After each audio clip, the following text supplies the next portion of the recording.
রাজনৈতিক মাঠে এরকম বক্তৃতা দেওয়াই যায়, কিন্তু রাজনৈতিক মাঠে আপনি গালিগালাজ করবেন আর সবাই চুপচাপ সাধারণ মানুষ বসে থাকবে, এটা তো চিন্তা করার কোনো কারণ নেই।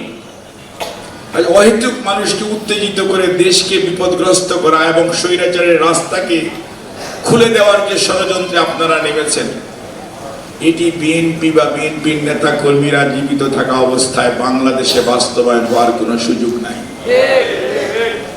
পতিত স্বৈরাচারকে পুনর্বাসন করার জন্য যারা মিশন নিয়ে নেমেছেন তাদের জন্য সুস্পষ্ট ভাষায় আমরা বলতে চাই, বিএনপির ইতিহাস আপোষকামিতার ইতিহাস নয়, বিএনপির ইতিহাস পলায়ন পরতার ইতিহাস নয়, বিএনপির ইতিহাস স্বৈরাচারকে প্রতিরোধ করার ইতিহাস। এবং বিএনপি ইনশাআল্লাহ জনগণকে সাথে নিয়ে আগামী দিনে এই শফিউল আলম বা শফিউল বাড়ি বাবুদের যে উত্তরসূরিরা আজকে এখানে বসে আছে তাদেরকে নিয়ে যে কোনো ষড়যন্ত্র রুখে দিয়ে যারা স্বৈরাচারকে পুনর্বাসন করার রাস্তা করার চেষ্টা করছেন তাদেরকে রাজপথে যথাযথ জবাব দেওয়া হবে এবং গণতন্ত্রকে এই দেশ থেকে কোনো অবস্থাতেই কোনোভাবেই বিচ্যুত করতে আপনারা কেউ পারবেন না। গণতন্ত্র তার নিজস্ব অভিষ্টতার লক্ষ্যে জনাব তারেক রহমানের নেতৃত্বে ইনশাআল্লাহ এগিয়ে যাবে।